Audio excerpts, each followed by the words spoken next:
ఎరుగరు గనక మీరు క్షమించండి. మన రక్షకుడైన యేసుక్రీస్తు నామమున మీ అందరికీ వందనాలు తెలియజేస్తున్నాను. అలాగే యేసుక్రీస్తు ప్రభు సర్వ మానవాళి పాపాల కోసం వారి లోకానికి వచ్చి తన ప్రాణాన్ని పెట్టినప్పుడు శిలువలో మొదటిగా పలికిన మాట, తండ్రి మీరేం చేస్తున్నారో మీరు ఎరుగరు కనుక వీరిని క్షమించండి. మీరు ప్రార్థన చేసుకున్నారు. ప్రేమమైన కృపమైన మా పరలోకపు తండ్రి, మీకు వందనాలు స్తోత్రాలు తెలియజేస్తున్నాం ప్రభా. నాయన ఈరోజు గుడ్ ఫ్రైడే రోజు ఎన్నికలే నన్ను నిలబెట్టుకున్నావు ప్రభా. నాయన శిలువలో అమూల్యమైన మాటలు 7 మాటలు మీరు పరిచయం తండ్రి. ఆ మాటల్లో మొదటి మాట నాకు పంచుకునే అవకాశం మీరు ఇచ్చారు, నీకు వందనాలు. నన్ను ఈ మాట నేను పంచుకుంటున్నప్పుడు ప్రభా, నన్ను నీ స్వాధీనం ఉంచుకోండి. నీ ఆత్మతో నన్ను సంధించండి ప్రభా. నీ ఆత్మతో నన్ను సంధించి పరిశుద్ధాత్మ దేవుడు ప్రతి ఒక్కరితో నేను మాట్లాడే కృపను మీరు అనుగ్రహించమని, ప్రతి విషయంలో మీరు మాకు తోడుగా ముందు నడిపించమని ఏ సత్పరిశుద్ధ నామములో అడిగి వేడుకుంటున్నాం తండ్రి. ఆమేన్. హల్లెలూయా. హల్లెలూయా.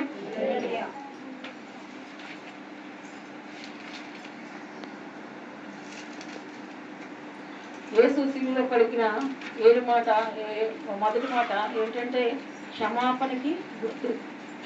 రక్షించడానికి వచ్చాడు. ఎలా రక్షించడానికి వచ్చాడంటే మానవులు పాపంలో శాపంలో మగ్గిపోతున్నప్పుడు ఆయన ఏంటి, తనను బలైతే తప్ప ఈ లోకంలో మనుషులకు రక్షణ లేదు, ఈ లోకంలో మనుషులకి పాప విమోచనం లేదని ఆయన ఈ లోకంలో వచ్చి బలైపోయి ఏం చేశారంటే మనల్ని అంత ప్రేమించి ఆయన రక్షణ మనకి ఇచ్చాడు. హల్లెలూయా. ఎందుకంటే ఇక్కడ ఆయన ప్రేమ వ్యక్తపరుస్తున్నాడు. చూడండి, మనం ఏమనుకుంటాం, ఎవరికైనా కీడు చేయాలని మనం తలపెడతాం, అవునా? ఎవరికి కీడు చేయాలని మనం ముందుగా అంటాం, మేలు చేయడానికి ఏమవుతాం, కరెక్ట్. కానీ దేవుడు అంటున్నాడు, ఎదుటి వ్యక్తి నీకు ఏదైతే చేయాలని నువ్వు ఆశిస్తున్నావో అది నువ్వు వారికి చెయ్యి. అది నువ్వు ఎదుటి వ్యక్తిని చేయాలి ఆశిస్తావు, మేలు ఆశిస్తావు, ఆ మేలు నువ్వు చెయ్యని చెప్తున్నాడు దేవుడు. హల్లెలూయా. అందుకే మెయిన్ ఏంటంటే దేవుడు ఈ లోకానికి వచ్చింది తన ప్రేమ గురించి వ్యక్తపరచడానికి. ఎందుకంటే ఎవరి మీద తన ప్రేమ వ్యక్తపరుస్తున్నాడంటే దేవుడు మన మీదే వ్యక్తపరుస్తున్నాడు. ఎందుకంటే నిరూపమైన ఈ క్షణాగుణము పరకీవేసి తను హింసించిన సిలువ వేస్తున్న వారి కోసం ఆఖరి శ్వాసలో ఉన్నా కూడా తను హింసించిన వారిని క్షమించమని తండ్రిని కోరడం కోసం ఈ లోకానికి వచ్చాడు. హల్లెలూయా. హల్లెలూయా. ఎందుకంటే దేవుణ్ణి ఎరగని, ఇప్పుడు దేవుణ్ణి ఎరిగిన కూడా ఈ రోజు మనం ఎలా ఉంటామంటే క్షమించలేని గుణంలో ఉన్నాం, ప్రేమించలేని మనసులో ఉన్నాం. పైన దేవుని ఎరగని ప్రజల గురించి పక్కన పెట్టండి, దేవుని ఎరిగి కూడా మనం ఏం చేస్తున్నామంటే మనం ఎవరైనా ఒక మాట మన అన్నారు అనుకోండి, వెంటనే మనకి ఏమొస్తుంది, కోపం వస్తుంది. కోపం వచ్చి ఆ కోపంలో ఎలాంటి మాటలు మాట్లాడుతూ మనకు తెలియదు. ఈరోజు అలాంటి కోపమే దేవుడికి వస్తే మన పరిస్థితి ఏంటి? అలాంటి కోపమే దేవుడికి వస్తే ఈరోజు నీ పరిస్థితి, నా పరిస్థితి ఏంటి? ఆయన దేవుడు కదా, ఆ పరలోకాన్ని విడిచిపెట్టి ఈ లోకానికి వచ్చి నీకోసం నా కోసం రక్తం కార్చిన ఆ దేవుడికే కోపం వస్తే ఈరోజు నీ పరిస్థితి, నా పరిస్థితి ఏంటి? ఈరోజు మనుషులు ఎలా ఉన్నారంటే అజ్ఞానంలో ఉన్నారు. అలాగే ఏంటంటే అజ్ఞానంలో ఉన్నారు. దేవుడు ఈ లోకానికి ఎందుకు వచ్చాడో కూడా గ్రహించి కూడా వారికి క్షమాపణ గురించి నేర్పించాడు. మొదటి శిలువలో మొదటి మాట. రెండోటి ఏంటంటే విజ్ఞాపన, అంటే ప్రార్థన చేయడం వల్ల ఎలాంటి పరిస్థితులైనా మనం జయించగలం. ప్రార్థన చేయడం వల్ల నీ కుటుంబ పరిస్థితులు మారుతాయి. ప్రార్థన వల్ల నీ కుటుంబానికి ప్రాకారం, ప్రార్థన వల్ల నిన్ను ఒక ఉన్నత స్థితిలో ప్రార్థన నిన్ను నిలబెడుతుంది. హల్లెలూయా. ఈరోజు ప్రార్థన లేని జీవితం అంట ఏంటంటే ప్రార్థన లేని జీవితము ఎందుకు పనికిరాని పాత్ర వంటిది. హల్లెలూయా. ఈరోజు క్రైస్తవులను మనము ప్రార్థన లేకుండా ఉన్నాం అంటే బైబిల్ చదవాలనిపించట్లేదు, మనం ప్రార్థన చేయాలనిపించట్లేదు అంటే మనకి ఎలా ఉందంటే సైతం చేతిలో మనం ఉన్నామని వెంటనే గ్రహించుకోవచ్చు మనం. హల్లెలూయా. దేవుడి వాక్యాన్ని వింటున్నప్పుడు పాస్టర్ గారు ఎప్పుడు వస్తారు, పాస్టర్ గారు ఎప్పుడు వెళ్తున్నా మనకి తీసుకొస్తుంది అంటే అది ఏంటంటే కృష్ణుడి ప్రభావం. ఇది గమనించండి ప్రతి ఒక్కరు. హల్లెలూయా. అక్కడ విజ్ఞాపన కూడా దేవుడు నేర్పిస్తారు. మత్తయి సువార్త 5:44 వచ్చిన ఒకసారి చదవండి. మత్తయి సువార్త 5:44 వచ్చిన మత్తయి సువార్త. నేను మీతో చెప్పున్నదేమనగా మీరు పరలోకమందున్న మీ తండ్రి కుమారులై ఉండునట్లు మీ శత్రువులను ప్రేమించుడి, మిమ్మల్ని హింసించు వారి కొరకు ప్రార్థన చేయుడి. ఆమేన్. హల్లెలూయా. నేను మీతో చెప్పున్నది ఏమనగా మీ పరలోకమున్న మీ తండ్రి కొరకు మనం ప్రార్థించే వారిగా ఉండాలి. మన శత్రువులు ఏం చేయాలి? ప్రేమించాలి. హల్లెలూయా. కీర్తన 23లో ఏమంటుంది, నీ శత్రువులు ఎదురు నీకు భోజనము నేను సిద్ధపరచదను అంటాడు. ఎందుకంటే మన శత్రువులు మన పక్షాన్ని యుద్ధం చేయవాడు ఆయనే కాబట్టి, మన శత్రువులు కూడా భోజనం సిద్ధపరిచేవాడు ఆయనే కాబట్టి, ఈరోజు మన శత్రువులు కూడా మనం ప్రేమించేవారిగా ఉండాలి. మనం ఎలా ఉంటామంటే ఎవరితో గొడవైందనుకో, పాస్టర్ గారు నేను ఎవరైనా క్షమిస్తున్నా, నీకు ఎంత మంది ద్రోహం చేసినా వాళ్ళు క్షమించేవారిగా మనం ఉండాలి. 2, వారి గురించి విజ్ఞాపన ప్రార్థన చేసేవారిగా ఉండాలి. స్త్రీలైన మనం ఏం చేయాలంటే రేయి మొదటి జాములు లేసి నీళ్ళ కుమ్మరించాడు. మన హృదయాలు ఎవరి సన్నిధిలో కుమ్మరించాలంటే ఆ దేవుని సన్నిధిలో కుమ్మరించేవారిగా ఉండాలి. ఎప్పుడైతే ఆ ప్రార్థన ధూపం ఆయన సన్నిధికి వెళ్తుందో నీ జీవితంలో అనేక కార్యాలు నువ్వు చూస్తావు. హల్లెలూయా. ఎప్పుడైతే నువ్వు ఆ ప్రార్థన ధూపంలో ముందుకు వెళ్తూ ఉంటావో దుష్టులైన సైతం కూడా నేను వెనక్కి లాగుతానికి వస్తూనే ఉంటాడు. ఈ సంవత్సరం చాలా మంది మనం కమిట్మెంట్ తీసుకున్నాం, ఒకరోజు కూడా ఆదివారం కూడా మనం మానకూడదని. కానీ ఇప్పుడు మనం ఎన్ని ఏప్రిల్లో ఉన్నాం, ఎన్ని ఆదివారం మనం మానేసాం, ఎన్ని శుక్రవారం మనం మానేసాం. ఒకసారి అంటే నేను ఒకటి చెప్తున్నాను, దుష్టులైన సైతాన్ని ఏదో ఒకటి మనకు పెడతాడు. అక్కడ ఏం పెడతాడు, ఇప్పుడు మందిరానికి వెళ్ళాలనుకున్నప్పుడు ఇంటికి ఎవరు చుట్టాలు వస్తారు, నువ్వు మందిరానికి వెళ్ళినప్పుడు నీకు ఏదో పని పడుతుంది. ఇవన్నీ ఎవరు కల్పిస్తున్నాడు అంటే ఈ అవకాశాలన్నీ ఎవరిస్తున్నాడు, వాడు కల్పిస్తున్నాడు. అది మనం గ్రహించి ఏం చేయాలంటే అది పోస్ట్ పని చేసి నువ్వు ఎప్పుడైతే దేవుడి సన్నిధికి వస్తావో దేవుడు ఆశీర్వాదం పొందుకుంటాం. హల్లెలూయా హల్లెలూయా హల్లెలూయా. మనకి ఆయనకి ఇచ్చే సమయాన్ని మనం ఎప్పుడు దొంగిలించకూడదు. హల్లెలూయా. ఈ 2026లో సంగమా దేవుడు మనకు ఒక సమయాన్ని ఇచ్చాడు. ఈరోజు గుడ్ ఫ్రైడే సందర్భం ఒక సమయాన్ని మనకి ఇచ్చాడు. మనం అందరం ఆయన సన్నిధిలో ఉన్నాము. ఆయన సిలువలో పలికిన 7 మాటలు ఇప్పుడు ఎవరిస్తున్నప్పుడు మనం వింటున్నామంటే అది ఎవరిచ్చిన ధన్యత అంటే ఆయన ఇచ్చిన ధన్యత. ఒక మాటను ఆయన ఆకర్షిస్తేనే తప్ప ఆయన సన్నిధికి ఎవరు రాలేదు. ఆయన ఆకర్షిస్తేనే తప్ప ఆయన సన్నిధికి ఎవరైనా రాగలరు. ఆయన ఆకర్షించడం ఇంకెంతమంది ఈరోజు మందిలో కొంతమంది ఉన్నారు, ఇంకెంతమంది పెట్టారు బయట ఉన్నారు, ఇంకెంతమంది పెట్టారు దేవుడు నెరవేరు వారు ఉన్నారు. దేవుడు ఇంకా వాడిని ఆకర్షించలేదు. ఈరోజు నిన్ను నన్ను ఆకర్షించాడు. నీకోసం నాకోసం ఒక ప్రణాళిక వేసుకున్నాడు. ఎందుకంటే తల్లి గర్భంలో నువ్వు పిండమై ఉన్నప్పుడే ఆయన మనం నిర్మించాడు కాబట్టి, నిన్ను నన్ను ఆయన ఎన్నుకున్నాడు కాబట్టి ఈరోజు ఆయన మందిరంలో మనం ఉండగలిగాం. ఆయన ఇంకా నీ నుంచి నా నుంచి ఏం కోరుకుంటున్నాడంటే మన నుంచి మన హృదయంలో నుంచి ప్రార్థన దోపాలని కొడుకు ఆయన చూస్తున్నాడు. క్షమించి గుణం కలిగి ఉండాలని చూస్తున్నాడు. ఈరోజు మన జీవితంలో కొన్ని ఏమున్నాయంటే పాపాలు అడ్డుగా ఉన్నాయి. ఏ పాపం ఆయనకి మనకి ఏ పాపం అడ్డుగా ఉందంటే 7 పాపాలు అడ్డుగా ఉన్నాయి. ఏ పాపాలు 7 పాపాలు అడ్డుగా ఉన్నాయి. ఆ లాస్ట్ టైం ఉపవాస ప్రార్థనలో ఆల్రెడీ చెప్పుకోవడం జరిగింది. కోపము, అసూయ, ద్వేషము, చారత్వము, అల్లరి ఆటపాటలు, ఇంకా ఇంకా 7 మొత్తం 7 అంటే 7 సంఖ్య. దేవుడు సిలువలో పడిన మాటని మనకి ఆయనకి మనకు అడ్డుగా ఉన్న పాప ఎంత 7. దీన్ని బట్టి మనం అర్థం చేసుకోవాలి మనం ఏ స్థానంలో ఉన్నాం ఇప్పుడు దేవుడి సన్నిధిలో. హల్లెలూయా హల్లెలూయా. అంటే ఈ మొదటి మాట వల్ల మనకి ఈ మాట ద్వారా మనల్ని బాధించిన వాడిని క్షమించగలిగే హృదయం కలిగి ఉండాలి. మనం బాధించిన వాడిని ఏం చేయాలి. హల్లెలూయా హల్లెలూయా. అలాగే చూడండి, అజ్ఞానము ఎరగకపోవడం, వారు చేస్తున్నది పాపమని తాము సిలువ వేస్తున్నది పాపం అని కూడా తెలియక వాడు ఏం చేస్తున్నారు, సిలువ వేస్తున్నారు. హల్లెలూయా. వాళ్ళు తెలుసా తెలీదా రోమా సామ్రాజ్యానికి వాళ్ళు చేస్తున్నది పాపం. అంటే ఏ పాపం ఎరగని దేవుణ్ణి సిలువ వేస్తారని వాళ్ళు అనుకోలేదు. ఎవరు వేస్తున్నారని ఆ రోజు ఏమని 2 దొంగలు నిలబెట్టి దొంగని బరబ్బాను వదిలిపెట్టారా ఏసైని వదిలిపెట్టారంటే ఏమని కేకలేశారు, బరబ్బానే వదిలిపెట్టమన్నారు. అంటే ఏసైని ఏ విధంగా సిలువ వేశారు, ఒక దొంగని వేసినట్టు వేశారు. ఎలా వేశారు అంటే వాళ్ళ దృష్టి వేసి ఏంటి, ఒక దొంగలాగా వాళ్ళు చిత్రీకరించి వాళ్ళు సిలువ వేశారు. ఆ సిలువ వేసినప్పుడు కూడా దేవుడు ఏం మాట్లాడాడంటే కూడా లూకా సువార్త 23వ అధ్యాయము 47-48 వచ్చిన ఒకసారి ధ్యానిద్దాం. లూకా సువార్త 23:47-48. ఈ మనుషులు నిజముగా నీతిమంతుడై ఉండేనని చెప్పి దేవుని మహిమపరిచిన సూచికపై కూడి వచ్చిన ప్రజలందరూ జరిగిన కార్యము చూసి రొమ్ము కొట్టుకొనుతూ తిరిగి వెళ్ళిరి. అక్కడ రోమా సామ్రాజ్యం వాళ్ళు సిలువ వేసినప్పుడు ఏమనుకుందంటే ఒక దొంగగా అనుకుని, అంటే బరబ్బా స్థానంలో ఎవరు పెట్టారు, ఏసైని పెట్టారు. అక్కడ సిలువ వేశారు. సిలువ వేసినప్పుడు వీళ్ళందరూ అనుకున్నారంట, ఎప్పుడైతే సిలువ వేశారు అప్పుడు అనుకున్నాడు ఈ మనుషుడు ఏ పాపము ఎరగని వాడని వాళ్ళు గ్రహించారు. హల్లెలూయా. ముందు గ్రహించలేకపోయారు. కానీ ఈ రోమా సామ్రాజ్యం సిలువ వేసిన తర్వాత వాళ్ళు ఏమి గ్రహించారంటే ఈయన ఏ పాపము ఎరగని వాడు. హల్లెలూయా. ఎందుకంటే ఏ పాపం ఎరగని వాడు ఈ లోకానికి వచ్చి ఆయన ఎందుకు బలవ్వాలి, ఎందుకంటే ఆయన బలవ్వకపోతే నీకు నాకు పాప విమోచన లేదు. ఆయన రక్తాన్ని కార్చకపోతే మీ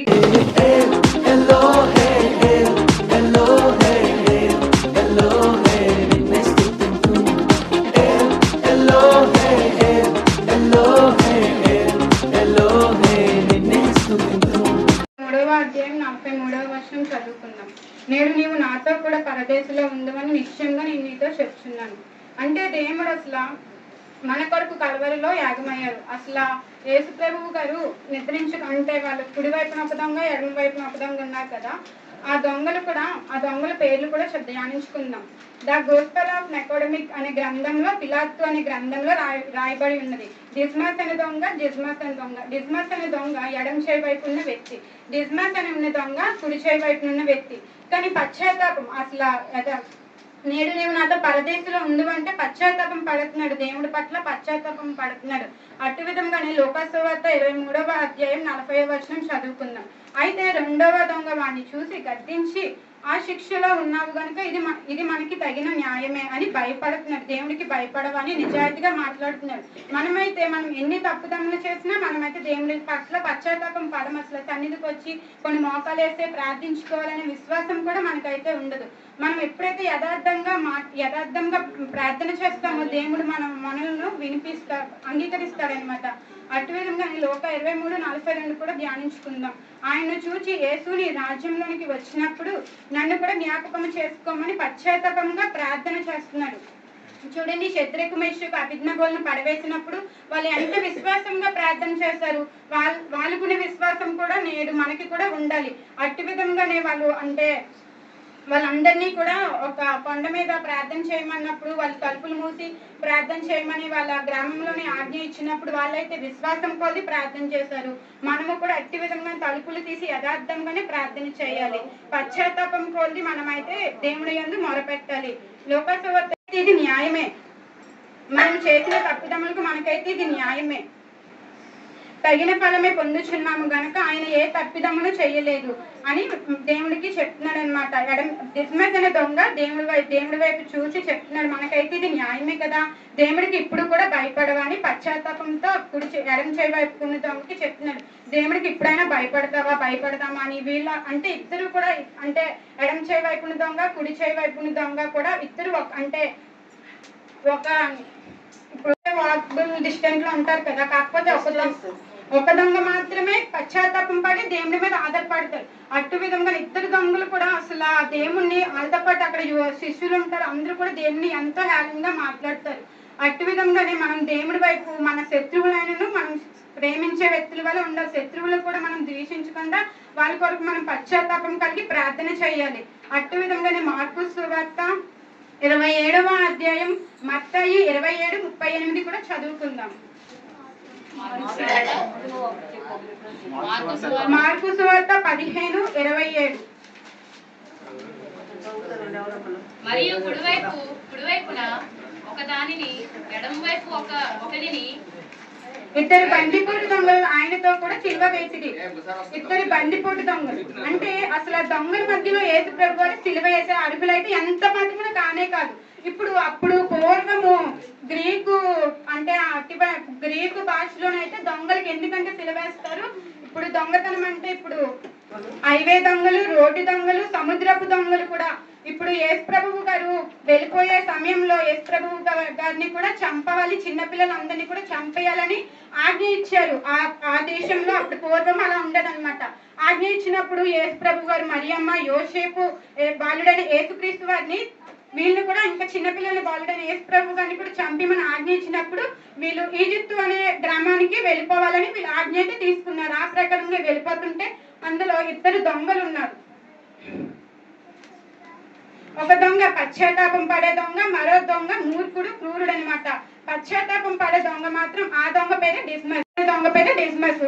ఇప్పుడు కుడి చేయి వైపు ఉన్న దొంగ పేరు డిస్మస్. ఆడు మాత్రం దేవుడు నిన్ను రక్షించుకొని మమ్మల్ని కూడా రక్షించని తోలనాడుతున్నాడు. మనం కూడా మన శత్రువుల్ని కూడా మనం అట్టి విధంగానే మూర్ఖంగానే మాట్లాడుతున్నాం. అట్టి విధంగా మనం ఎంత మాత్రమే ఉండకూడదు. అట్టి విధంగానే లూకాసు సువార్త 23వ అధ్యాయం 42వ వచనం చదువుకుందాం.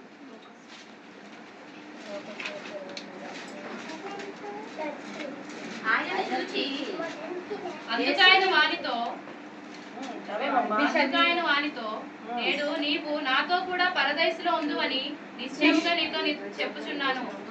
అందుకైనా నేడు నువ్వు నాతో నిశ్చయంగా, అంటే నిన్న కాదు నేడు కాదు ఇప్పుడు నాతో పరదేశంలో ఉండవని నిశ్చయంగా నీతో చెప్తున్నాను. మనమైతే ఒకరికి మాట ఇచ్చి మనం తప్పిపోతాం, కానీ దేవుడు మాత్రం మాట ఇచ్చి ఎంత మాత్రం తప్పని దేవుడు. ఇప్పుడు మనం ఒకరికి ఏదైనా ఒక మాట ఇచ్చామంటే వాళ్ళు మనకి మళ్ళీ తిరిగి చేస్తారు, అంటే వాళ్ళు మనకి మళ్ళీ తిరిగి హెల్ప్ చేస్తారనే విధంగా మనం ఎంత మాత్రమో చేయకూడదు. అటు విధంగానే సామెతలు 28వ అధ్యాయం 13వ వచనం చదువుకుందాం. అతిక్రమములను దాచిపెట్టేవాడు వర్ధిల్లడు, వాటిని ఒప్పుకొని విడిచిపెట్టేవాడు కనికరం పొందును. అతిక్రమములను దాచిపెట్టేవాడు వర్ధిల్లడు. చూసారా, అతిక్రమములు అంటే మనం చేసే పాపాలు దేవుడి ముందు మనం ఒప్పుకోకపోతే మనం కూడా అట్టి విధంగానే కనికరం ఎంత మాత్రమే పొందము. వాటిని విడిచి ఒప్పుకున్నప్పుడు మనం కనికరము పొందుతాం, దేవుడి యందు పశ్చాత్తాపం పడుతాం అనమాట. మనం ఎప్పుడు కూడా మనం ఏ పాపం ఏ చిన్న పెద్దదైనా కానీ మనం దేవుడి ముందు అడగాలి, దేవా మేము ఇలా చేస్తాం, ఈ తప్పులను మమ్మల్ని క్షమించండి అని, మీ రాజ్యంలోకి వచ్చినప్పుడు మమ్మల్ని జ్ఞాపకం చేసుకోండి అని దేవుడి ముందు మనం అనుక్షణం కూడా పశ్చాత్తాపం పడాలి. అట్టి విధంగానే ఇప్పుడు ఫస్ట్ మాటలో పాస్టర్ గారు చెప్పారు, తండ్రి మీరు ఏమి చేయుచున్నారో వెరుగురు కనుక వీరిని క్షమించండి. ఫస్ట్ మాట క్షమించే గుణం. అంటే తండ్రిని యేసు, అంటే అక్కడ ఉన్న శిష్యులు, యోధా శిష్యులు, అక్కడ బందిపోటు శిష్యులు అందరూ ఉన్నారు కదా, అటువంటి సమయంలో కూడా దేవుడు పశ్చాత్తాపం కలిగి తండ్రి వీరు ఏమి చేయుచున్నారో వెరుగురు కనుక వీరిని క్షమించమని ఎంత ఓదారు పదే. మనకైతే అసలు మనం ఒకరిని క్షమించే హృదయం కూడా మనకైతే ఉండదు. ఈ మాటలు ఎంతమంది వింటున్నారో అందరూ కూడా పశ్చాత్తాపం కలగాలి. ఒకళ్ళని చూసి మనం ద్వేషించుకోకూడదు. వాళ్ళు మనకి ఎంత ద్రోహం చేసినా కానీ మనం మాత్రం వాళ్ళని క్షమిస్తూనే ఉండాలన్నమాట. యేసు ప్రభు గారు అంటే బైబిల్లో మీరు చెప్పారు కదా, ఎన్నిసార్లైనా మనం క్షమించాలి. మనం చేసే తప్పిదములు కూడా మనం ఒప్పుకొని దేవుడి యందు పశ్చాత్తాపం పడాలి.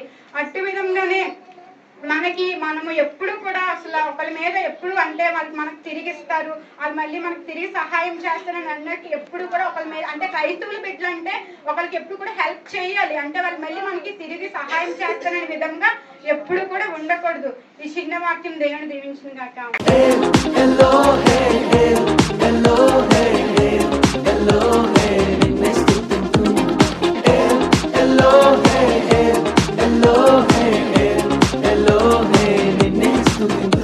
కొరకు ప్రేమ కొరకు విజ్ఞాపన ప్రార్థన కొరకు మనకు చెప్పి ఉన్నారు. అలాగే రెండో మాట చూసుకున్నట్లయితే పశ్చాత్తాపం కొరకు దేవుడు చెప్పి ఉన్నాడు. అయితే మనం మూడో మాట ఒకసారి ధ్యానించుకుందాం. యోహాను సువార్త 19వ అధ్యాయం 26 నుంచి 27 వరకు ఒకసారి చదువుకుందాం. యేసు తన తల్లియు తన ప్రేమించిన శిష్యుడు దగ్గర నిలిచిండుట చూచి, అమ్మా ఇదిగో నీ కుమారుడని తన తల్లితో చెప్పాను. తర్వాత శిష్యుడిని చూచి, ఇదిగో నీ తల్లి అని చెప్పాను.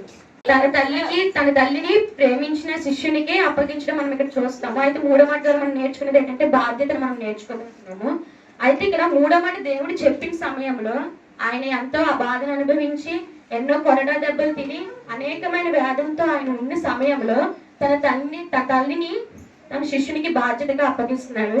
అయితే మనము మనుషులుగా మనం ఆలోచిస్తే మనకి ఇంత రవ్వ బాగోపోతేనే, మనకు జ్వరం వచ్చినా సరే ఎవరైనా మనకి ఇంత రవ్వ సహాయం చేయకపోయినా, లేకపోతే మనకి వాళ్ళు ఏమైనా కేరింగ్ తీసుకోకపోయినా మనం ఆ సమయంలో చాలా బాధపడిపోతాం.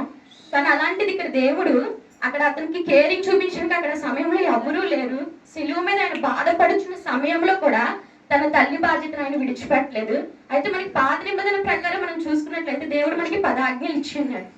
ఆ 10 ఆజ్ఞల్ని మనం 2 విభజాలుగా చూసుకుంటే నరహత్య చేయకూడదు, వ్యభిచరించకూడదు, ఇలా చాలా ఆజ్ఞలు ఇచ్చారు. అందులో దేవుడు మనకు ఒక ఆజ్ఞగా 5వ ఆజ్ఞగా ఏం చూపిస్తున్నారంటే నిర్గమకాండం 20:12 చూసుకున్నట్లయితే 61 పేజీ నెంబరు. నీ దేవుడైన యెహోవా నీకు అనుగ్రహించే దేశంలో నీవు దీర్ఘాయుష్మంతుడు అగినట్లు నీ తల్లిని తండ్రిని సన్మానింపుమను.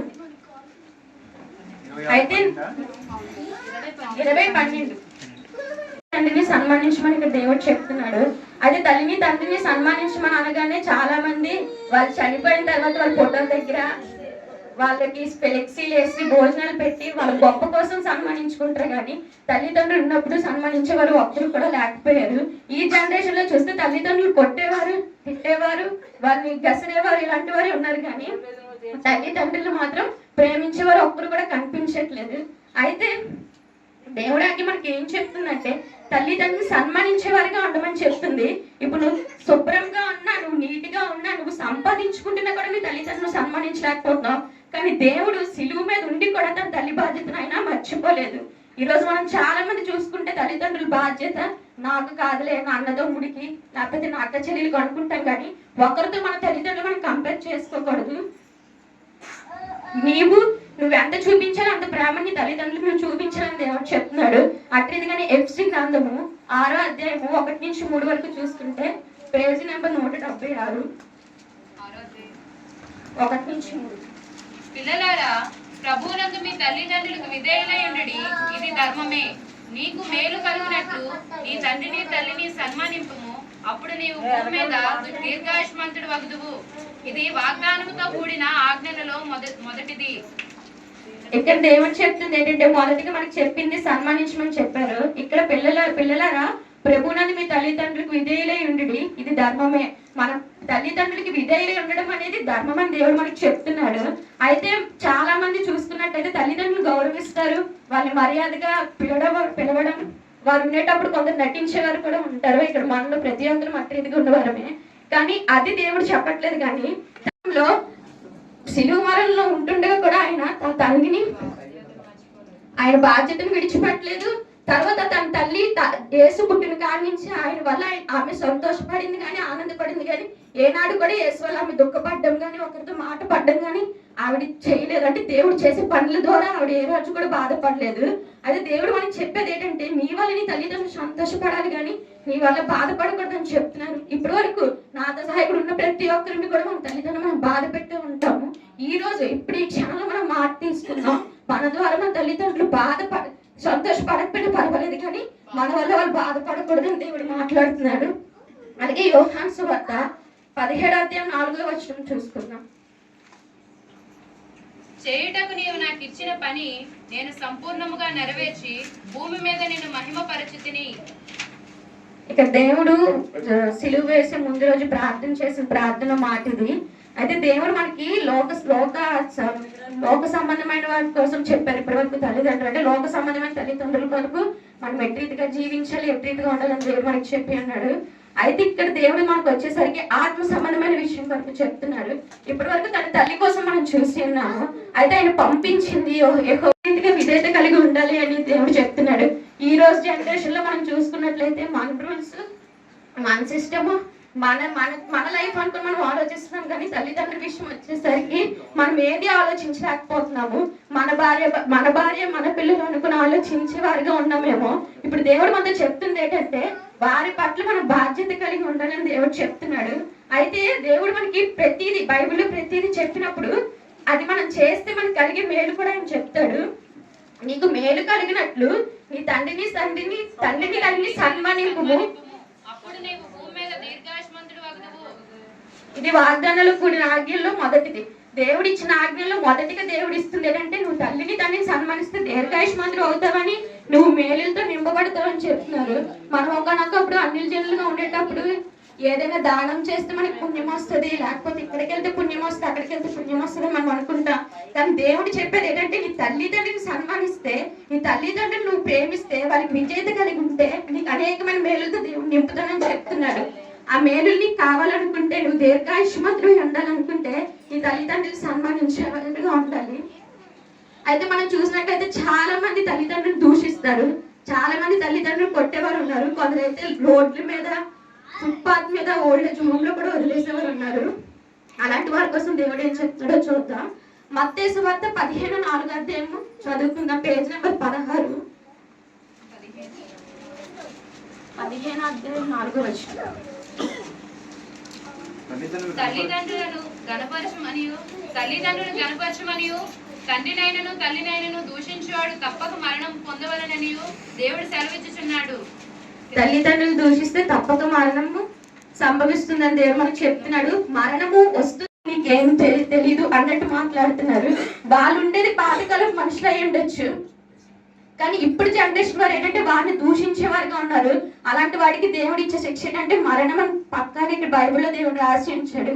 కానీ మరణానికి మనం పాత్రలు కాకూడదు. ఆయన ఇచ్చే మేలులకి, ఆయన ఇచ్చే దేవుడు ఇచ్చే అనేకమైన ఆశీర్వాదాలకు మనము పాత్రలు అవ్వాలంటే తల్లిదండ్రులు సన్మానించేవారుగా ఉండాలి, తల్లిదండ్రులు మనం ప్రేమించేవారుగా ఉండాలి, వాళ్ళకి విధేయత కలిగి జీవిస్తే దేవుడు మనకి అనేకమైన మేలుతో నింపుతానని చెప్తున్నాడు.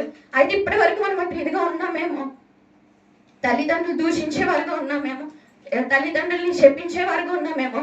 అటు ఇదిగా ఉండకుండా దేవుడు చెప్తున్న ప్రకారం మనము తల్లిదండ్రులకు విధేయత కలిగి ఉండాలని కోరుకుంటున్నారు. అది ప్రతిదీ మనకి దేవుడు మాదిరితనంగా చేసే చూపించారు. అందులో ఆయన చూపించిన బాధ్యత, ఆయన ఏది కూడా ఆయన దేవుడికి తల్లిదండ్రుల విషయంలో ఆయన ఏ బాధ్యత కూడా మధ్యలో విడిచిపెట్టలేదు. అయితే దేవుడు సామెతలు 23:25 మనతో మాట్లాడుతున్నారు. సామెతలు 23:25.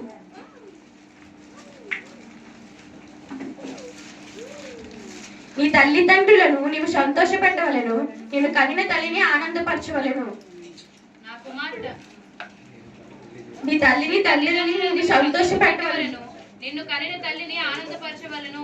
తల్లిదండ్రుల్ని సంతోషపెట్టే వారిగా ఉంచాలంట కానీ వాళ్ళు దుఃఖపరిచే వారిగా ఉంచకూడదు. దేవుడు మనతో మాట్లాడుతున్నారు. చాలా మంది మనం చూసుకున్నట్లయితే మనము ఆల్మోస్ట్ తల్లిదండ్రులకి దుఃఖించేవారు, కానీ ఇక్కడ ఉన్న ప్రతి ఒక్క ఇప్పుడున్న జనరేషన్ లో ప్రతి ఒక్కరు మట్టి రీతిగానే ఉన్నాము. వారిని సంతోషపెట్టడం పక్కన పెడితే వారికి మన వల్ల అనేకమైన మాటలు పడే రీతిగా అనేకమైన దూషణ మాటలు అనేక మంది దూషించే వారిగా మనం నిలబెట్టామేమో, ఇప్పటి వరకు అటు రీతిగా జీవించామేమో. దేవుడు మనకు చెప్తుంది ఏంటంటే తల్లిదండ్రులు సంతోషపెట్టేవారిగా ఉండాలి, నేను కన్న తల్లిని ఆనందపరిచేవారిగా ఉండాలని దేవుడు చెప్తున్నాడు. అయితే ఇది దేవుడు చేశాడా మనకి?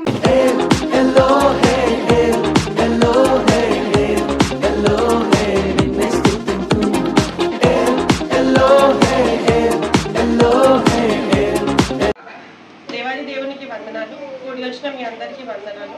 పాస్టర్ గారికి, మాస్టర్ గారికి కూడా నా ప్రియమైన వందనాలు. ఈరోజు ఇక్కడ మనమందరూ కూడుకున్నామంటే అది దేవుడిచ్చిన ఎంతో గొప్ప భాగ్యం. ఈ దినాన్ని చూడక ఎంతో మంది నశించిపోయారు. వాళ్ళకంటే గొప్ప వాళ్ళం ఏమీ కాదు, వాళ్ళకంటే శ్రేష్ఠులము ఎంత మాత్రమో కాదు. ఇది కేవలం దేవుని కృపను బట్టి ఈరోజు ఇక్కడ ఉన్నాము. ఈరోజు ఇక్కడ కూడి దేవుడు సిలువలో పలికిన మాటలు మనం ఒకరితో ఒకరు పంచుకోగలుగుతున్నామంటే దానికి మనకి ఎంతో ధన్యత కావాలి. లోకంలో ఈరోజు చాలా మంది చాలా పనుల్లో బిజీగా ఉన్నారు, ఎవరి పనుల్లో వాళ్ళు చేసుకుంటూ ఉన్నారు. కానీ మనం ఇక్కడ దేవుని సన్నిధిలో కూర్చొని ఆయన చివరి సమయంలో పలికిన 7 మాటలు మనం ధ్యానించుకుంటున్నాము. సో నాకు ఇచ్చిన మాట ఏంటి అంటే యేసు ప్రభు సిలువలో పలికిన 4వ మాట. అది ఏంటి అంటే మార్కు సువార్త 15వ అధ్యాయం 33వ వచనం కనుక మనం చూసినట్లయితే ఒకసారి చదువుతారా? మధ్యాహ్నం మొదలుకొని 3 గంటల వరకు ఆ దేశమంతటి చీకటి కమ్మింది. 3 గంటలకు యేసు ఏలోయి ఏలోయి లామా సబాక్తిని అని బిగ్గరగా, ఏలోయి లామా సబాక్తిని అనే మాట యేసు ప్రభు సిలువలో పలికిన 4వ మాటగా మనం చూసుకుంటున్నాం. ఆ మాటకు అర్థం ఏంటి అంటే నా దేవా నా దేవా నన్ను ఎందుకు నువ్వు విడనాడితివి అంటే ఇది ఒక ఎరామిక్ వర్డ్ అని మనం చెప్పొచ్చు. ఎరామిక్ వర్డ్ అంటే ఇది ఒక వేరే భాష కాదు, ఇది హెబ్రీ భాషే. కానీ ఇప్పుడు మనం తెలుగు ఇక్కడ ఎలా మాట్లాడుకుంటాము, ఆంధ్రప్రదేశ్లో ఒకలాగా, సౌత్ గోదావరిలో వెళ్తే ఒకలాగా, ఈస్ట్ గోదావరి వెళ్తే ఒకలాగా, రాజమండ్రి విజయవాడ వెళ్తే మరొకలాగా, అది హెబ్రీ అని మనం చెప్పొచ్చు. ఈ వర్డ్కి మీనింగ్ ఏంటి అంటే ఈ మాట పలికిన మీనింగ్ మనం ఎలా చెప్పొచ్చు అంటే ఇది ఎంతో ఎడబాటుతో వచ్చిన మాట, ఎంతో వేదనతో యేసు ప్రభు సిలువలో పలికిన ఈ మాట. దీన్ని మనం ఇంకొంచెం లోతుగా ధ్యానించుకుందాం, ముందుగా ప్రార్థన చేసుకుందాం. మా పరిశుద్ధమైన ప్రేమ కలిగిన తండ్రి యేసయ్య నీకే స్తోత్రం తండ్రి. తండ్రి నీ రక్తాన్ని నీ సిలువ యాగంలో నీ 4వ మాట పలకడానికి తండ్రి యేసయ్య ఇక్కడ ధ్యానించడానికి నాకు కృపించినట్టు బట్టి నీకే స్తోత్రం చెల్లించుకుంటున్నాను తండ్రి. తండ్రి ఏ యోగ్యత లేని నాకు తండ్రి, నీ సంఘానికి వచ్చే యోగ్యత కూడా లేని నాకు ఇక్కడ నిలబెట్టి తండ్రి యేసయ్య నీ ద్వారా నాతో మాట్లాడుతున్నందుకే నీకే స్తోత్రం చెల్లించుకుంటున్నాను తండ్రి యేసయ్య. తండ్రి అంటే భాగ్యం నాకు దయచేసినందుకే నీకే స్తోత్రం చెల్లించుకుంటున్నాను తండ్రి. మాట్లాడేది నేను కాదు కానీ నా ద్వారా మీరే మాట్లాడండి మని ఈ చిన్నపాటి ప్రార్థన నీ పాదసన్నిధి చేర్చుకోవాలి. ఏస్తూ నడుచున్నాం తండ్రి. సో యేసు ప్రభు సిలువలో ఈ మాట పలికినప్పుడు అక్కడ ఉన్న జనాలు, అక్కడ ఉన్న మనుషులు ఏమనుకున్నారంటే, ఎలోయి ఎలోయి లామా సబాక్తిని అంటే ఏలియాని పిలుస్తున్నారేమో అనేసి అనుకున్నారు. అంటే ఇంకా ఏలియా ఇంకా రావాల్సి ఉందేమో, ఇంకా ఏలియా వచ్చి యేసు ప్రభుని కాపాడతారేమో అని చెప్పి వాళ్ళు అలా అనుకొని, ఇదిగో తను ఏలియాని పిలుస్తున్నారని యేసు ప్రభుని అక్కడ హేళన చేయడం కూడా మనం చూస్తాం. కానీ యేసు ప్రభు సిలువలో ఈ మాట పలకడానికి బైబిల్లో మనం 2 కారణాలుగా చూస్తాం. మొదటి కారణం ఏంటంటే, ఈ మాట లేఖనాలను నెరవేరుస్తుంది. మనము పాత నిబంధన కాలంలో చూసుకున్నట్లయితే కీర్తన గ్రంథము 22వ అధ్యాయం 1వ వచనం ఒక్కసారి ధ్యానించుకుందాం. నా దేవా నా దేవా, నీవు నన్నేల విడనాడితివి, నన్ను రక్షింపక నా ఆర్తతులను వెనక నీవేల దూరముగానున్నావు. చాలు. ఇక్కడ ఆల్రెడీ మనం చూస్తున్నట్టయితే దావీదు భక్తుడు ఈ మాట పాత నిబంధన గ్రంథంలో కీర్తనలో ముందుగానే రాసి ఉన్నారు. అంటే యేసు ప్రభు కోసం పాత నిబంధనలో మనకు ఆల్రెడీ ఆయన పుట్టుక నుంచి మరణం వరకు ఆయన ఏ పని అయితే చేయాలి అని అనుకున్నారో అవన్నీ మనం ఆల్రెడీ అక్కడ గ్రంథంలో పాత నిబంధన గ్రంథంలో ఆల్రెడీ రాసే ఉన్నాయి. ఈ మాట ప్రకారం దేవుడైన యెహోవా పాత నిబంధన గ్రంథంలో దావీదు భక్తుడి చేత ఈ మాట రాయించారు.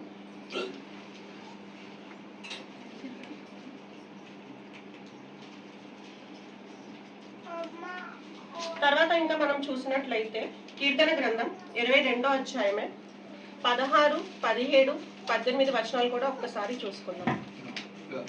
16, 22:16. కుక్కలు నన్ను చుట్టుకొని ఉన్నవి, దుర్మార్గులు గుంపు కూడి నన్ను ఆవరించి ఉన్నారు.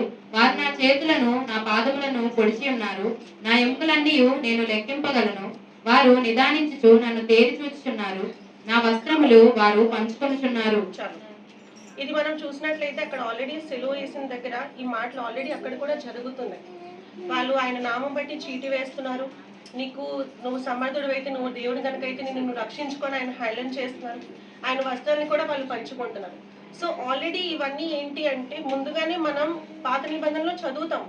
కానీ చదివడం మాత్రమే కాదు, కానీ ఇవన్నీ ఆయన నెరవేర్చడానికి వచ్చారనేది మనం చూసుకుంటాం. చిత్రాన్ని తలంచవద్దు, నెరవేర్చుటకే గాని కొట్టివేయటకు నేను రాలేదు. ఏ మాత్రము రాలేదు. సో ఆయన ఏ మాట కూడా ఆయన గురించి ఏ మాట అయితే మనం బైబిల్లో చదువుకున్నామో ప్రతి ఒక్క మాటని ఆయన నెరవేర్చారు. ప్రతి ఒక్క మాట బట్టే ఆయన జీవించారు. అసలు ఆయన సిలువేయడానికి అక్కడ ఉన్న మనుషులు ఎవరికి కూడా అర్హత లేదు. ఆయన తండ్రి ఒక చిత్తాన్ని నెరవేర్చడానికి వచ్చారు కాబట్టి ఆయన ఏ పాపం చేయకపోయినా సరే అక్కడ సిలువలో ఆయన బలియాగం అయ్యారు. ఇంకా ఈ మాట పలకడానికి 2వ కారణం మనం చూసుకున్నాం. అదేంటంటే ఆయనని అక్కడ తండ్రి ఒక దోషిగా నిలబెట్టారు. అక్కడ దోషిగా నిలబెట్టారు కాబట్టి ఆయన చెయ్య తండ్రి విడిచిపెట్టారు. అది ఎలాగో మనం చూద్దాం.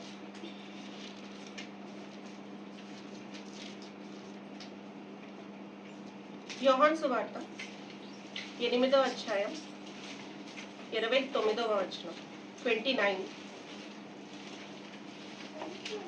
నన్ను పంపినవాడు నాకు తోడే ఉన్నాడు. ఆయనకి ఇష్టమైన కార్యం నేను ఎల్లప్పుడూ చేయుదును కనుక ఆయన నన్ను ఒంటరిగా విడిచిపెట్టలేదని చెప్పాను. ఎస్, అంటే ఇప్పుడు ఇంతవరకు యేసు ప్రభు తండ్రి చిత్తాన్ని మాత్రం నెరవేర్చడానికి ఈ లోకానికి వచ్చాడు. అది తండ్రి యొక్క చిత్తం అనే ఆయన ఎదిగి ఈ శిలువ యాగం ఆయన చేయడానికి కూడా ఆయన ఒప్పుకున్నారు.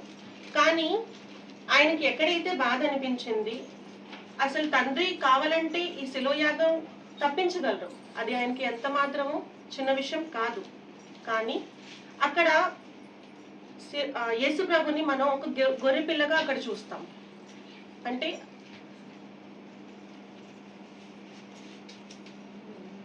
అక్కడ తండ్రి ఆయన చేయి విడిచిపెట్టారు. ఆ సమయంలో ఆయన దగ్గర ఎవ్వరూ లేరు. పక్కన 2 దొంగలు ఉన్నారు, మధ్యలో ఆయన సిలువ వేశారు. అలా సిలువ వేసిన సమయంలో కూడా తండ్రి ఆయనతో ఎందుకు లేదు. ఆయన ఏదైనా పాపం చేశారా? లేదు. ఆయన ఏ పాపం అంటే ఏంటో కూడా ఎరగలేదు. అలాంటిది ఆయన మీద మొత్తం మన లోకం పాపం అంతా ఆయన మీద వేయబడింది. కీర్తనలు 91వ కీర్తన 14, 15, 16 వచనం. అతడు నన్ను ప్రేమించుచున్నాడు కనుక నేను అతన్ని తప్పించదును. అతడు నా నామము ఎరిగినవాడు కనుక నేను అతన్ని గణపరచదును. అతను నాకు మొరపెట్టగా నేను అతనికి ఉత్తరం ఇచ్చేదను. శ్రమలో నేను అతనికి తోడైంది, అతను విడిపించి అతని గొప్ప చేసేదను. దీర్ఘాయు చేతను చాలు. తృప్తి ఇది ఇక్కడ కనుక మనం చూసినట్లయితే దేవుడు తను ప్రేమించిన వాడిని ఎప్పటికీ కూడా చెయ్యి విడిచిపెట్టడండి. ఆయన అక్కడ యేసుప్రభుని, తండ్రి అయిన దేవుడు అక్కడ యేసుప్రభుని లేదని ఆయన చేయి విడిచిపెట్టారని కాదు, కానీ అక్కడ అది చేయడానికి ఒక మీనింగ్ ఉంది, ఒక అర్థం ఉంది. దానివల్ల ఈ లోక పాపంకి క్షమాపణ ఉంది. అది తండ్రి ముందుగానే ఎరిగి ఉన్నారు కనుకనే అది జరిగింది. కీర్తనలు 91, 14, 15, 16 వచనం. అతడు నన్ను ప్రేమించు రిఫరెన్స్ చెప్పాలి. అయితే మనం కొన్ని సందర్భాలు చూసుకుందాం బైబిల్లోనే. సింహం బోన్లో దానియేలుని వేసినప్పుడు దేవుడు అతను చేయి విడిచిపెట్టారా? అసలు సింహాలు ఎంత ఆకలితో ఉన్నాయి అక్కడ? ఎన్ని సింహాలు ఉన్నాయి అక్కడ? 4 సింహాలు. 4 సింహాల మధ్యన మనం ఒక మనిషిని కనుక వేసినట్లయితే ఆ మనిషి బ్రతికి తిరిగి వస్తాడని మనం అనుకుంటాము. కానీ ఆ సింహాలు కూడా అక్కడ దానియేలు వైపు చూసుకుంటూ ఉన్నాయి. ఎందుకంటే దానియేలు ఆ సమయంలో దేవుడికి ప్రార్థన చేశాడు. దేవుడు దానియేలుకి తోడుగా ఉన్నాడు కనుకనే. ఒకసారి చూద్దాం దానియేలు గ్రంథం 6వ అధ్యాయం 16వ వచనం. దేవుడికి దోషం కనబడలేదు కనుకనే దేవుడు అక్కడ దానియేలుని రక్షించాడు. ఒక మనిషిని అక్కడ దేవుడు రక్షించాడు అంటే ఇక్కడ మనం సిలువ దగ్గర చూసినట్లయితే తండ్రి అయిన దేవుడు తన సొంత కుమారుని కదా పంపించారు. మరి ఆయన్ని తను అక్కడ సిలువ యాగంకి ఎలా బలిస్తారని మనం అనుకుంటున్నాము? అక్కడ దానికి దేవుడి నీతి ఏదో ఉంది కనుకనే కదా. ఆ ఒక్క బాధే కదా ఈ యేసుప్రభు పలుకుతున్న ఈ 4వ మాట, తండ్రి నువ్వు ఎలా నన్ను చేయి విడిచిపెట్టేశావు? నువ్వు ఏనాడు ఎవరి చేయి కూడా విడిచిపెట్టలేదు కదా, ఎవరికి ఏ హాని కూడా జరగకుండా ఎంతవరకు నువ్వు కాపాడావు కదా, నా చెయ్యి నువ్వు ఎందుకు విడిచిపెట్టావు తండ్రి అని అడుగుతున్నారు అక్కడ. శద్రక మేషక అబేద్నెగోని అగ్నిగుండంలో వేసినప్పుడు కూడా మనం చూస్తాము. వాళ్ళు అగ్నిగుండంలో తిరుగుతున్నప్పుడు అక్కడ రాజుకి ఎంతమంది అండి కనిపిస్తారు? 4. అంటే ఇంకొక మనిషి ఎక్కడి నుంచి వచ్చారు? దేవాది దేవుడే దిగి వచ్చారు సొంతంగా తన బిడ్డలని కాపాడడానికి. ఎందుకంటే వాళ్ళు దేవుడి కోసం దోషంగా నిలబడ్డారు కాబట్టి. ఈ రోజు మనం దేవుడి కోసం నిలబడగలుగుతున్నాము. చర్చ్కి వస్తే కనీసం బైబిల్ కూడా పట్టుకొని రామండి, అలాంటి రోజుల్లో ఉన్నాం. ఎవరైనా ఎక్కడైనా చూస్తే చర్చ్కి వెళ్తున్నాం, లేదు ఇక్కడికి వెళ్తున్నాం. ప్రార్థనకి వెళ్తున్నావా అంటే లేదు పాస్టర్ గారు ఏదో రమ్మన్నారండి చూసి వెళ్దామని వెళ్తున్నాం. పాస్టర్ గారి కోసం మనం చర్చ్కి వస్తున్నామండి కాదు. వాళ్ళ కోసం వచ్చినట్లయితే మనం నిత్య నరకానికే పోతాం. ఎందుకంటే వాళ్ళలో కూడా నీతి అనేది లేదు, వాళ్ళు పరిశుద్ధులు అనేది మనం చెప్పలేము. దేవుడు తప్ప పాపం చేయని వాడు ఎవరూ లేరలేదు. అందరూ ఏదో ఒక విధంగా ఎక్కడో దగ్గర పాపం చేసిన వాళ్ళమే. మనం సంఘానికి రావాల్సింది దేవుడి కోసం అండి, ఆయన ఆరాధించడానికి రావాలి. కానీ ఏదో ఆదివారం కదా వెళ్ళాలి, శుక్రవారం కదా వెళ్ళాలి, ఉపవాస ప్రార్థన కదా వెళ్ళాలి, గుడ్ ఫ్రైడే కదా వెళ్ళాలి అని మీరు వచ్చినట్లయితే మనం రాకుండా ఉండడం చాలా మంచిది. నేను ఇలా చెప్పడానికి నాకు ఏడు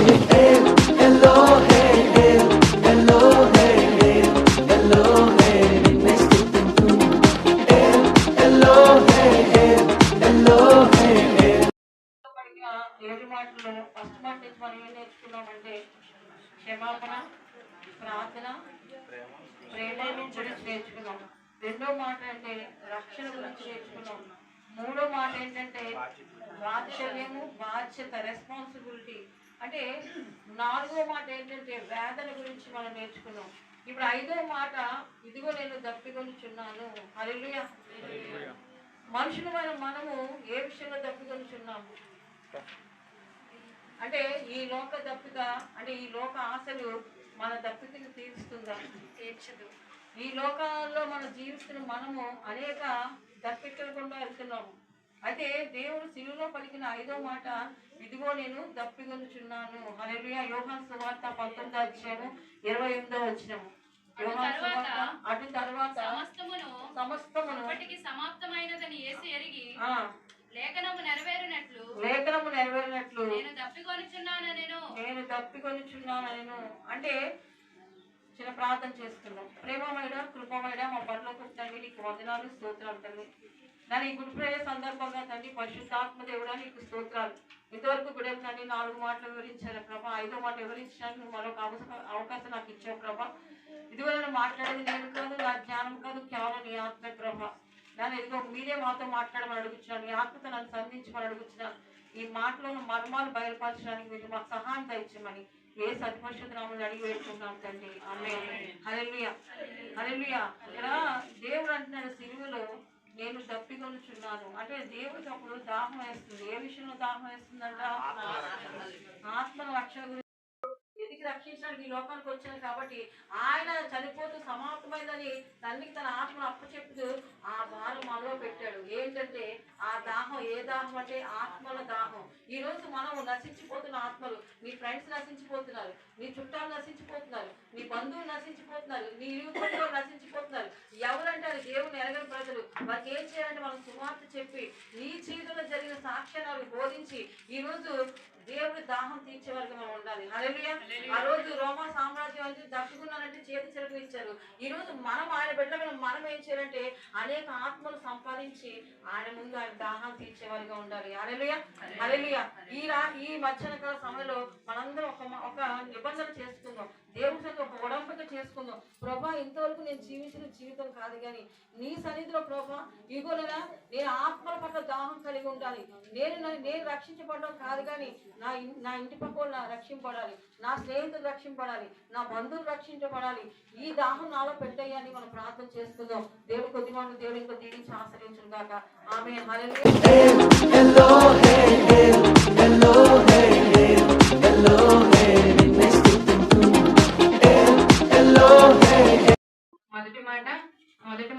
మొదటి మాట ఏంటి? క్షమాపణ.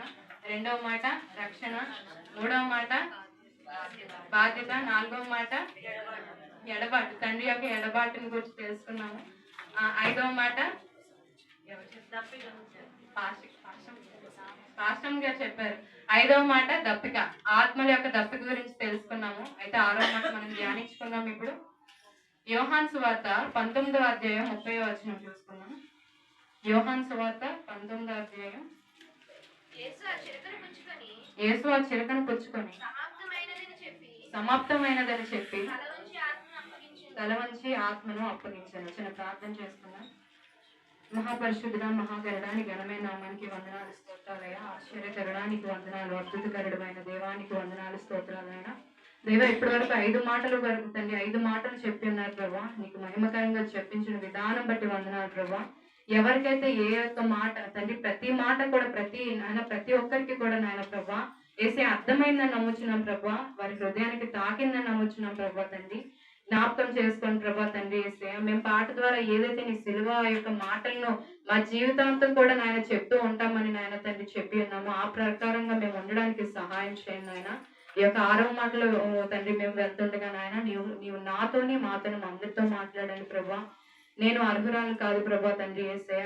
కేవలం నాయన తండ్రి నీ యొక్క కృప వలన ఆయన తండ్రి, నీ యొక్క దైవజనుల కృప వలన ప్రభా యేసయ్య వారి యొక్క నాయన ప్రభా అవకాశం ఇచ్చారు ప్రభా తండ్రి.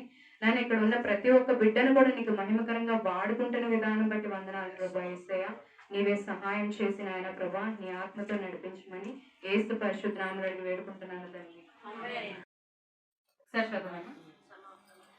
యేసు ఆ చిరక పుచ్చుకొని సమాప్తమైనదని చెప్పి తల వంచి ఆత్మను అప్పగించాడు.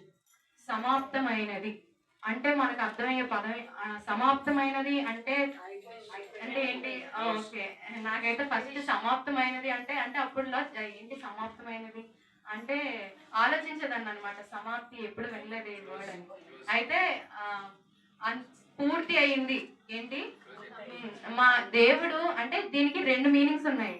అయితే ఫస్ట్ మనం చూసుకుంటే దీని ఒరిజినల్ లాంగ్వేజ్ లో ఇది ఏం రాయబడి ఉందంటే గ్రీకు భాషలో టెటెలస్టై అని రాయబడి ఉంది. ఏమని రాయబడి ఉంది? టెటెలస్టై. టెటెలస్టై అంటే ఏంటంటే వెల పూర్తిగా చెల్లించబడింది అని అర్థం. ఏంటి? వెల పూర్తిగా చెల్లించబడింది అంటే రుణము అంటే ఇప్పుడు అప్పు. ఓకే, రుణం అంటే అప్పు కదా, అప్పు పూర్తిగా చెల్లించబడింది అని అర్థం అన్నమాట. అయితే రెండవదిగా వచ్చిన పని పూర్తి అయింది. అంటే ఏదైతే పని చేయాల్సి ఉందో అది పూర్తి చేయడం. ఇందాక పాస్టర్ గారు సమాప్తి గురించి చిన్న చెప్పారు. అదే పూర్తి చేయడం అన్నమాట. దేవుడు దేనికోసం అయితే భూమి మీదకి వచ్చారో ఆ పనిని పూర్తి చేసి తిరిగి వెళ్ళారని చెప్పారు పాస్టర్ గారు. అది రెండవది అనమాట. అయితే ఈ రెండు కూడా దీనికి రెండు మీనింగ్స్ ఉన్నాయి. సో దేవుడు మొదటిగా మనం చూసుకుందాం. నేను దీని గురించి 3 రిఫరెన్స్ అలా చెప్పేసి క్లోజ్ చేస్తాను. అయితే మొదటిగా మనం చూసుకుంటే దేవుడు ఏం చెల్లించాడు, దేనికి చెల్లించాడు అని మనం చూసుకుందాం. అయితే మన యొక్క పాపముల కోసం, దేనికోసం అండి దేవుడు మనకి మన చెల్లించారు, వెల చెల్లించారు? మన యొక్క పాపముల కోసం ఆయన వెల చెల్లించారు. అంటే మన యొక్క పాపం పెరిగి పెరిగి పెరిగి అది గొప్పగా ఉంది. ఆ అప్పును తీర్చాలంటే దేవుడు ఇక్కడ మన పాపాల కోసం ఏం చేశారు? ఆయన రుణాన్ని పూర్తిగా చెల్లించారని తెలుసుకుంటున్నాం. ఎఫెసీయులకు రాసిన పత్రిక 2వ అధ్యాయం 13-14 వచనాలు చూసుకున్నాం. మరియు అపరాధముల వలన శరీరమందు సున్నతి పొందుతా ఉండటం వలన మీరు మృతులై ఉండగా దేవుడు రాతపూర్వకమైన ఆజ్ఞల వల్ల మన మీద రుణముగాను మనకు విరోధముగాను నుండిన. అయితే ఇక్కడ ఏంటంటే మరియు అపరాధముల వలనను శరీరమందు సున్నతి పొందక ఉండటం వలన. అయితే ఫస్ట్ ఏంటి, మనం చేసిన అపరాధములు అంటే ఏంటండి? మనం చేసిన తప్పులే కదా పాపాలు. అయితే ఆ పాపాల వలన మనం శరీరమందు సున్నతి పొందక ఉండటం వలన. అంటే ఇది కేవలం బాప్తిజంకి సంబంధించిందే కాదు, ధర్మశాస్త్రానికి సంబంధించిందే కాదు, మన ఆత్మీయ జీవితానికి కూడా సంబంధించిన విషయం. అంటే దేవునితో సహవాసం లేకుండా ఉన్నాం కాబట్టి మనకి ఏమైంది? అపరాధములు చేస్తూ వెళ్ళిపోయాం కాబట్టి ఇప్పుడు ఆటోమేటిక్ గా ఒక పాపం చేసామంటే అలా పాపాలు చేసుకుంటూ వెళ్ళిపోతుంటాం. ఆ పాపాలు చేసిన తర్వాత ఇంకేంటి? దేవుడిలో ఉండాలనిపిస్తుందా ఎవరికైనా? దేవుడి మాటలు ఏంటని చర్చికి వెళ్ళి ఏంట్రా బాబు నీతి మాటలు చెప్పేస్తున్నారు అనుకొని అవి చెయ్యాలనుకోం. మనం దేవునికి నచ్చినట్టుగా ఉండాలనుకోం. అప్పుడు ఏమవుతుంది? దేవునితో సహవాసం చేయకుండా ఉండిపోతాం అనమాట. అయితే ఎప్పుడైతే దేవునితో సహవాసం చేయకుండా ఉంటామో, మీరు మృతులై ఉండగా, దేవునితో సహవాసం చేయకపోతే మనం ఏమై ఉంటాం? పాపంలో ఉంటే పాపములు, దేవునితో సహవాసం లేకుంటే మనం దేనితో సమానం? మృతులతో. ఓకే, మీరు మృతులై ఉండగా నుండిన పత్రమును మేకులతో సిలువకు కొట్టి. అయితే ఇక్కడ ఏంటంటే వన్స్ ఎప్పుడైతే దేవుని ప్రజలు విశ్వాసి దేవుని దారి తప్పిపోతాడో, తప్పిపోయిన తర్వాత మన మీద అపరాధాలు ఉంటాయి. ఓకే, దేవునితో సహవాసం లేనందువల్ల మనం దేనికి పాత్రలం? మరణానికి పాత్రలం. అయితే ఇక్కడ ఏంటంటే మనకి ఇక్కడ రుణం అనే పత్రం అని ఇక్కడ రాయబడింది. రుణముగాను మనకు విరోధముగాను నుండిన పత్రము అంటే అది రుణపత్రము, అంటే అప్పుల బాకీ పత్రం అని అర్థం అన్నమాట. అంటే అది మనకు ఒక శిక్షా విధి. ఓకేనా? ఏంటది?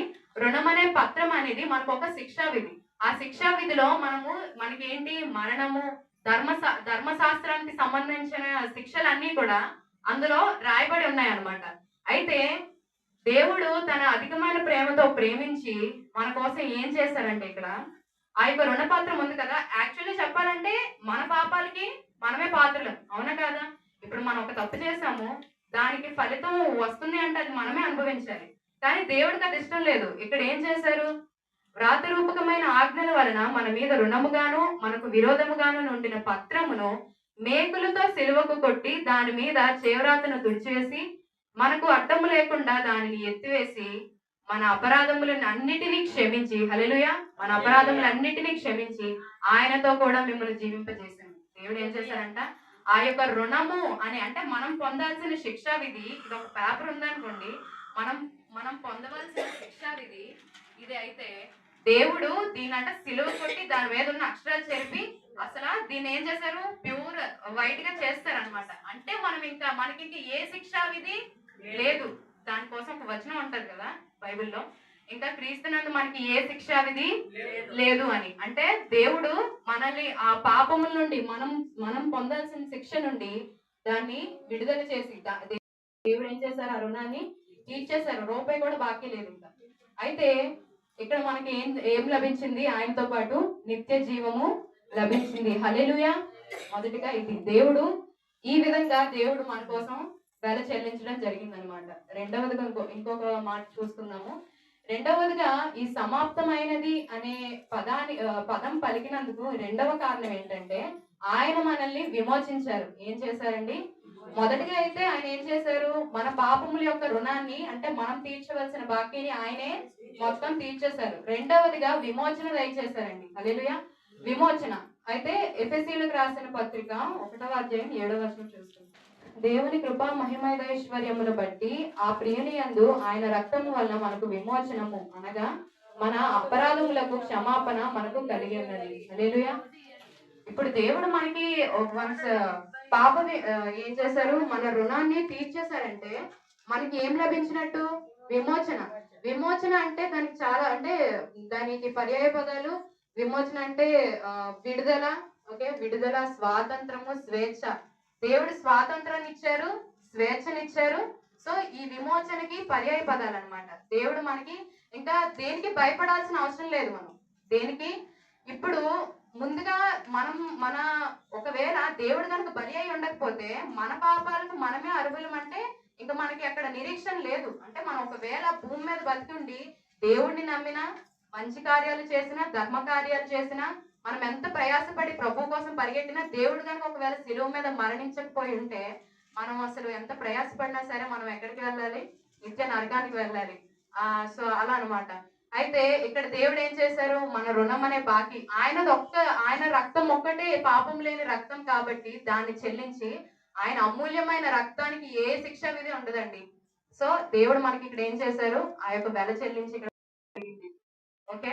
సో ఇలాగా దేవుడు ఈ తన రక్తం ద్వారా మనలను విమోచన దయచేశారు. అలాగే గలతీ పత్రిక 3వ అధ్యాయం 14వ వచనం చూస్తున్నాం. క్రీస్తు మన కోసం శాపమై మనలను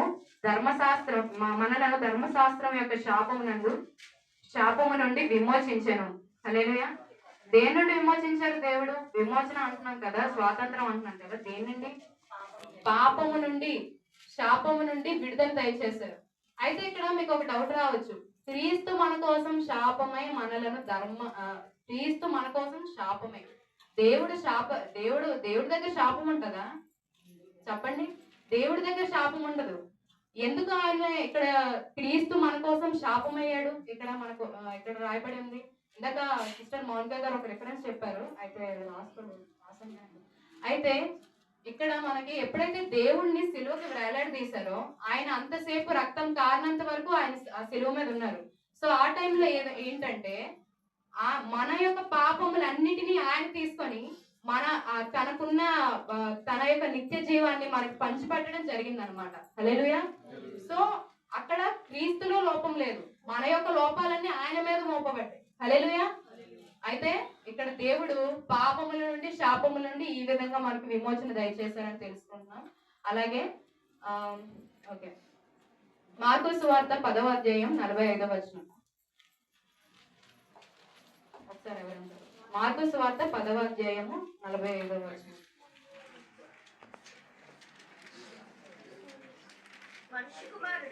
మనుష్య కుమారుడు పరిచారము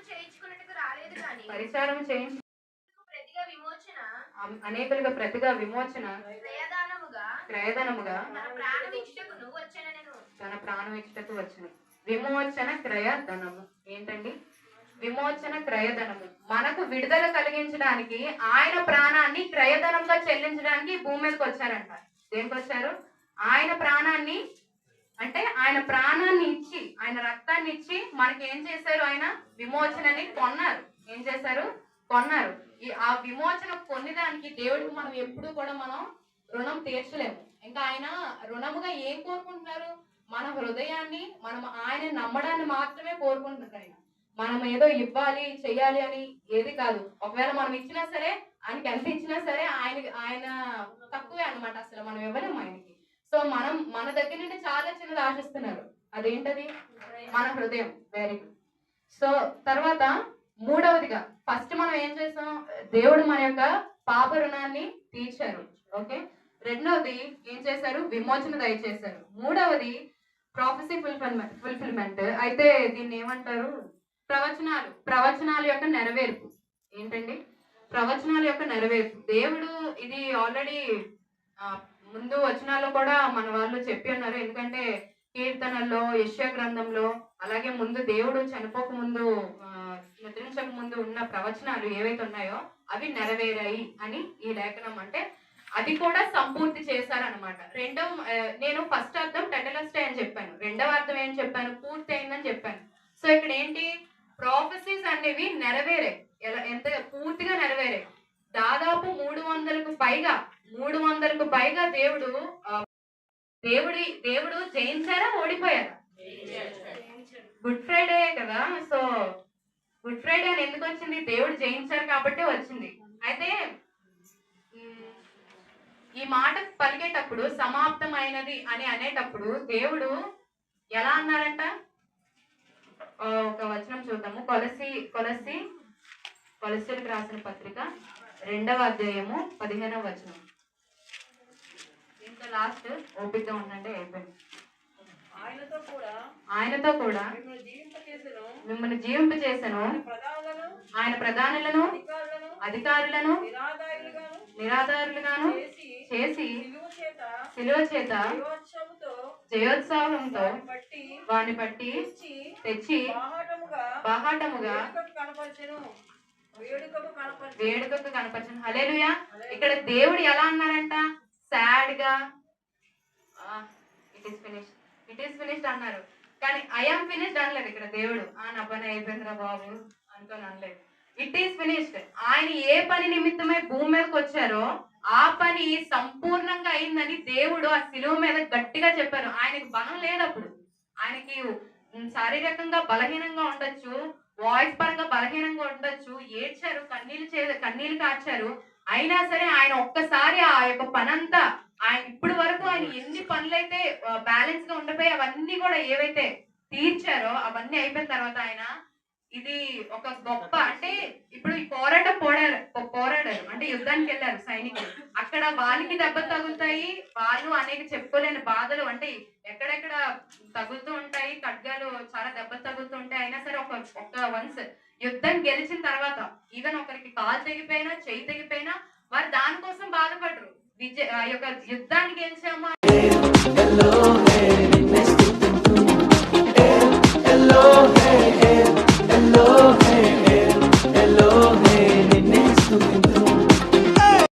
దేవుడి స్తోత్రం కలుగును గాక. ఎందుకంటే దేవుడు ఇచ్చిన ప్రేరేపణ బట్టి ఈ దినము 7వ మాట పంచుకునే దేవుడు గొప్ప అవకాశం దేవుడు నాకు ఇచ్చాడు. దేవుని స్తోత్రం కలుగును గాక. హల్లెలూయా. చివరి మాట యేసుక్రీస్తు వారు చివరి మాట అంటే 6 మాటలు పలికి 7వ మాట పలికిన తర్వాత తన ఆత్మ ఎవరికి అప్పచెప్పారండి? తండ్రికి అప్పగించుకున్నారు. దేవుని స్తోత్రం కలుగును గాక. హల్లెలూయా. లూకా సువార్త 23:46. అప్పుడు యేసు గొప్ప శబ్దముతో కేకవేసి, తండ్రి నీ చేతికి నా ఆత్మను అప్పగించున్నానని ఆయన ఎలాగో చెప్పి ప్రాణం విడిచిన. దేవుడి స్తోత్రం కలుగును గాక. హల్లెలూయా. ప్రార్థన చేసుకున్నాం. పరిశుద్ధానికి స్తోత్రం. మహోన్నతుడు వందనాలు. సర్వశక్తి మంత్ర సర్వాధికారికి వందనాలు తెలియజేస్తున్నాం ప్రభా. మా మంచి దేవుడానికి వందనాలు. అసాధ్యమైన సర్వశక్తి మంత్ర సర్వాధికారికి వందనాలు. ఎంతో ప్రభావ తండ్రి నాన్న 6 మాటలు ప్రభావ ధ్యానించి గొప్ప భాగ్యం బిడ్డలకు ఇచ్చారు తండ్రి నాన్న. 7వ మాట ప్రభావ నీ సేవకుడికి ఇచ్చినందుకు బంగారు పద లెక్కలేసి స్తోత్రం రాజు నీకు వందనాలు. ఆయన చివరి మాట ద్వారా తండ్రి వాళ్ళ హృదయాల్లో మీరు మాట్లాడిన ప్రభావ నీకు వందనాలు. ఆయన ఎంత గొప్ప దేవుడే నీకు వందనాలు తెలియజేస్తున్నాం తండ్రి. మా కోసం ప్రభావ కలవరిగిరికి రక్తాన్ని చిందించారు, ప్రాణాల దారి కోసం గొప్ప త్యాగముద్రయా నీకు వందనాలు తెలియజేస్తున్నాం తండ్రి. ఈ మధ్యాహ్నం సమయంలో ప్రభావ తండ్రి ఈ వాక్యాన్ని బోధించి గొప్ప సమయం మాకు ఇచ్చే గొప్ప తరుణం మీకు ఇచ్చే నీకు వందనాలు. మీరే సహాయం చేసండి. ఆయన నా తెలివి నా జ్ఞానం మరుగుపరచమని మీ పరిశుద్ధాత్మ శక్తి నాపై పంపరించమని మీరే మాట్లాడమని యేసు నమ్ముడుచున్నాను తండ్రి. దేవుని స్తోత్రం కలుగును గాక. ఆత్మ ఏం చేస్తున్నాడు? తండ్రికి అప్పగించున్నాడు. దేవుని స్తోత్రం కలుగును గాక. హల్లెలూయా. ఒక మాట మీరు గమనించండి. యేసుక్రీస్తు భూమి మీదకి వచ్చినప్పుడు ఆయన దేవాది దేవుడిని తెలుసు, దివి నుంచి భూమికి దిగుబడి వచ్చాడని తెలుసు. అయినప్పటికీ కూడా ఆయన రక్షణ తీసుకోవడం అంత అవసరమా? అవసరం లేదు. కానీ యేసుక్రీస్తు చెప్పేది ఏంటంటే నేనేదైతే చేశానో అదే మీరు చేయమని మాదిరిగా ఉన్నారు. దేవుడి స్తోత్రం కలుగును గాక. హల్లెలూయా. మీరు చాలా మంది చెప్తారు కానీ చేయరు. కానీ యేసుక్రీస్తు ఏదైతే చెప్పారో అదే చేశారు. హల్లెలూయా.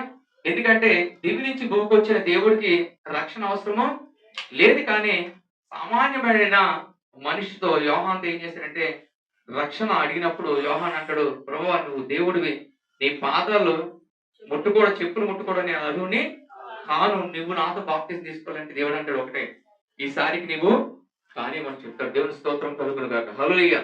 అంటే రక్షణ అనేది దేవుడిచ్చిన గొప్ప భాగ్యం. దేవుని స్తోత్రం కలుగును గాక. హల్లెలూయా.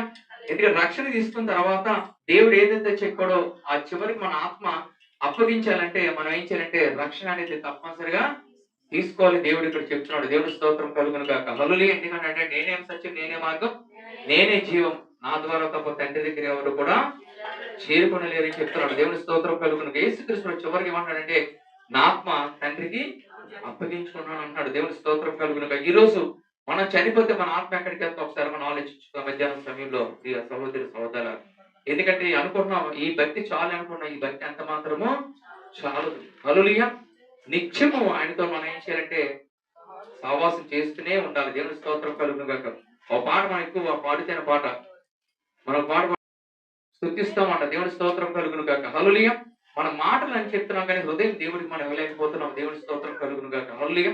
మాటలు బాగానే చెప్తాం, పాటలు బాగానే చెప్తాం, కానీ పాటలు పాడతాం కానీ దేవుడికి మనస్ఫూర్తిగా సంపూర్ణంగా హృదయాన్ని మనం ఏం చేస్తున్నాం ఇవ్వలేకపోతున్నాం. కాబట్టి ఈ రోజు మన జీవితంలో అనేక శ్రమలు ఈ రోజు వస్తున్నాయి. దేవుని స్తోత్రం కలుగు గాక. కానీ చివరి సమయంలో ఏమన్నాడంటే దేవుడు నీ ఆత్మ నా ఆత్మ నీ చేతికి అప్పగిస్తున్నాడు అని చెప్తున్నాడు. హల్లెలూయా. ఈ రోజు గుడ్ ఫ్రైడే అంటే శుభ శుక్రవారం అంటారు. హల్లెలూయా. ఎందుకంటే చాలా మంది ఏంటంటే గుడ్ ఫ్రైడే శుభ శుక్రవారం అంటే ఎందుకంటే ఆయన చనిపోయింది నీ కోసం నా కోసం మన పరలోక రాజ్యం తీసుకెళ్ళడానికి ఆయన శుభ శుక్రవారం మనం చెప్పుకోవడం. దేవుని స్తోత్రం కలుగును గాక. హల్లెలూయా. ఈ రోజు యేసుక్రీస్తు వారు ఏ రోజైతే ఏప్రిల్ 3వ తారీఖు సిలువ వేయబడ్డారో అదే రోజు మళ్ళీ ఈ రోజు వచ్చేటప్పుడు కూడా దేని మనపరచండి. దేవుడి స్తోత్రం కలుగును గాక. హల్లెలూయా. చాలా ప్రాముఖ్యం చెప్పాలి. హల్లెలూయా. ఎందుకంటే చూడండి ఏ రోజైతే ఏప్రిల్ 3వ తారీఖు యేసుక్రీస్తు ప్రభు అదే రోజు సిలువేశారో అదే రోజు ఈ రోజు కూడా గుడ్ ఫ్రైడే వచ్చింది. దేవుడి స్తోత్రం కలుగును గాక. ఎన్ని నెల రోజు ఒకసారి మార్చి ఎండింగ్ వచ్చేస్తుంటది ఒకసారి, లేదా first week second week date అనేది రావడం అనేది గాడ్స్ గ్రేస్ అని చెప్పి ఈ సంవత్సరం చాలా మనం చాలా విలువైనది చెప్పారు. ఎందుకంటే అదే రోజు అదే డేట్ మళ్ళీ రోజు గుడ్ ఫ్రైడే మనం చేసుకున్నాం అంటే దేవుడికి కృప, దేవుడికి మహిమ. హల్లెలూయా. ఎందుకంటే ప్రియ దేవుడు పెట్టారా దేవుడు చెప్తున్నాడు ఏంటంటే మనం ఇంతవరకు మనం ఏంటంటే ఫస్ట్ మాటలు ఏం చేసాం క్షమాపణ కోసం మనం విన్నాం. దేవుడు నీ వల్ల నీ పొరుగుని ఏం చేయమన్నాడు ప్రేమించి మనం క్షమించాలి. క్షమించే గుణం మన అందరూ కూడా ఉండాలి.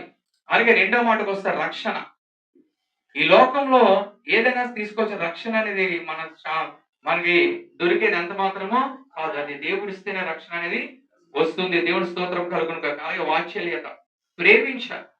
ఈరోజు బాధ్యత రెస్పాన్సిబిలిటీ చూడండి భార్గవి చాలా చక్కగా చెప్పింది. ఈరోజు పేరెంట్స్ అంటే చాలా మందికి రెస్పాన్సిబిలిటీ లేదు.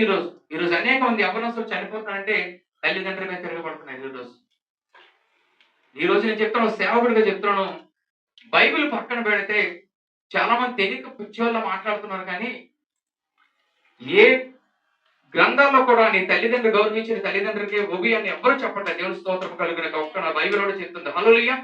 ఎందుకంటే చాలా మంది తెలియక మాట్లాడతారు, చర్చిలకు వెళ్తున్నారు, మందిరాలకు వెళ్ళిపోతున్నారు, ఏదో కులంలో కలిపేస్తున్నారు, మతంలో కలిపేస్తున్నారు, పిచ్చి వాళ్ళు మాట్లాడుతున్నారు. కానీ అది ఎంత మాత్రం కాదు. కానీ ఇది మాత్రం వాస్తవం. ఎందుకంటే క్రైస్తవతకు వచ్చిన తర్వాత మార్గం అని దేవుడు చూపిస్తాడు. దేవుడి స్తోత్రం కలుగును గాక.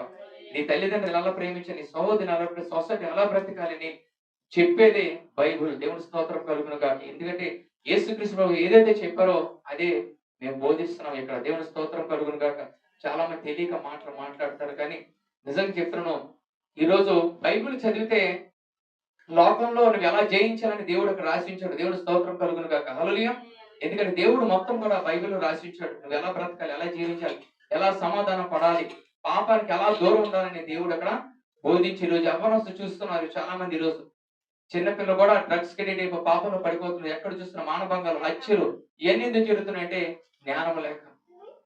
ఈరోజు జ్ఞానం లేక ఈరోజు నశించిపోతున్నారు. దేవుడి స్తోత్రం కలుగును గాక. హల్లెలూయా. అందుకని జ్ఞానం చెప్పడానికే ఈ భూమి మీదకి దేవుడు మాలాటలు పెట్టాడు. దేవుడి స్తోత్రం కలుగును గాక. హల్లెలూయా. ఎందుకంటే ఇది చాలా మంది తెలియక మాట్లాడతారు. కానీ ఇది మతము కాదు, మార్గం. యేసు మార్గం నడిస్తే నువ్వు పాపానికి దూరంగా పారిపోతావు, నీ తల్లిదండ్రులు గౌరవిస్తావు, నీ వల్ల నీ పొరుగు అని ప్రేమిస్తావు. ఈరోజు సమాజం ఎలా ఉందంటే భార్య భర్తలు కూడా ఈరోజు డౌరీలకు అనేక మంది చూస్తున్నాం, చంపేస్తున్నాయి. ఈరోజు 2025 మనం చూస్తున్నాం. ఎక్కడ చూసినా అనేక మంది భార్యలను భర్తను చంపేస్తారు. చూస్తున్నాం, అనేక మంది చూస్తున్నాం. ఈరోజు అనేక మంది భర్తలు చనిపోయారు, భార్య చేతిలో చనిపోయారు. అంటే సమాజం ఎక్కడికి వెళ్తుంది ఈరోజు? ప్రేమిస్తున్నారు, 3 నెలలు 4 నెలలు 5 నెలల తర్వాత ఏం చేస్తున్నారు? చంపేస్తున్నారు. ఎక్కడెక్కడో జరిగి గాజువాక ఇన్సిడెంట్ జరిగింది. చంపేసి భార్యను ఏం చేశాడంటే ఫ్రిడ్జ్ లో ముక్కలు ముక్కలుగా చేసేసాడు. అలాగే ఇంకోటి తలంచుకుంటే మొన్న రీసెంట్ గా జరిగింది, లాస్ట్ మంత్ అనుకుంటారు, జస్ట్ టీవీ పెట్టి సౌండ్ తగ్గించమని చెప్తే భార్యను ఏం చేశాడు? భార్య ఏం చేసిన భర్తను చెప్పేసి. అంటే ఇందా పాస్టర్ గారు చెప్పారు, కోపపడదు కానీ పాపము చేయవద్దంటే. ఈరోజు ప్రాణం తీయడం అంటే చాలా ఈజీ, కోడి చెప్పినట్టు చంపేస్తున్నారు ప్రజలు ఈరోజు. అంటే ఇవన్నీ ఎందుకు చేస్తున్నారంటే వాళ్ళ వాక్యం మన హృదయంలో లేదు, వాక్యము లేదు, దేవుని అంటే భయం లేదు, భక్తి కూడా లేదు. కాబట్టి ఈరోజు సమాజం ఎంత భయంకరంగా ఉందంటే అంత భయంకరంగా ఈరోజు ఉంది. దేవుని స్తోత్రం కలుగునుగా. ఈరోజు దేవుడు చెప్తే నీ వల్ల నీ పొరుగు వాడిని ప్రేమించమని చెప్పాడు తప్ప నువ్వు మతానికి వెళ్ళి నువ్వు ప్రజలకి అన్యాయం చేయ దేవుడు ఎక్కడ కూడా చెప్పలేదు. కానీ యేసుక్రీస్తు చెప్పబోదేటంటే సమాజానికి మేలు చేయమని చెప్తున్నాడు. దేవుని స్తోత్రం. నీ వల్ల నీ పొరుగు వారిని ప్రేమించమని చెప్పాడు. ఈరోజు ప్రేమ కరువైపోయింది ఈరోజు ప్రజల్లో, ప్రేమించడం లేదు, అందరూ దూషించే వాళ్ళు ఎక్కువైపోయింది ఈరోజు ప్రపంచం ఎక్కడికి ఒకసారి ఆలోచిద్దాం. ఈరోజు నా వరకు నేను బాగానే అనుకుంటున్నాను, కానీ నిరుపూర్వకు నశించిపోతున్నాను. ఎక్కడ చూసినా భయంకర పరిస్థితి ఈరోజు. ఎందుకు జరుగుతుందంటే దేవుడిలోనే ఉంటే ఇటువంటి మనం చేయడానికి దూరంగా మనం ఉంటాం. దేవుడు చెప్పిన 7 మాటలు చాలా విలువైన మాటలు. దేవుడి స్తోత్రం కలుగును గాక. ఈ రోజు మనది రేపు మనది కాదు. అందుకని దీపం ఉండగానే ఇల్లు మనం చక్క పెట్టుకోవాలి. రెస్పాన్సిబిలిటీ, ప్రతిదీ రెస్పాన్సిబిలిటీ. భూమి మీద నువ్వు వచ్చేవాడి, నువ్వు తండ్రిగా ఉన్నప్పుడు నీ బిడ్డల బాధ్యత నీకు ఉంది, నువ్వు భార్యగా ఉన్నప్పుడు నీ భర్త బాధ్యత, బిడ్డల బాధ్యత నీకు ఉంది. ఎవరి బాధ్యత వాళ్ళు తీసుకుంటే ఈరోజు సమాజం ఎంత భయంకరంగా ఎంత మాత్రమో ఉండదో. దేవుడి స్తోత్రం కలుగును గాక. దేవుడు రెస్పాన్సిబిలిటీ ఇచ్చాడు, మనకు బాధ్యత ఇచ్చాడు, ఆ భారం ఇచ్చాడు. ఆ భారంతో మనం ఏం చేయాలి? దేవుడి సన్నిధిలో మనం నడవాలి. దేవుడి స్తోత్రం కలుగును గాక. హల్లెలూయా. దేవుడు ఈ రోజు ఎందుకంటే యేసుక్రీస్తు వారు ఈ భూమి మీదకి వచ్చారు, మనందరి పరలోక రాజ్యం.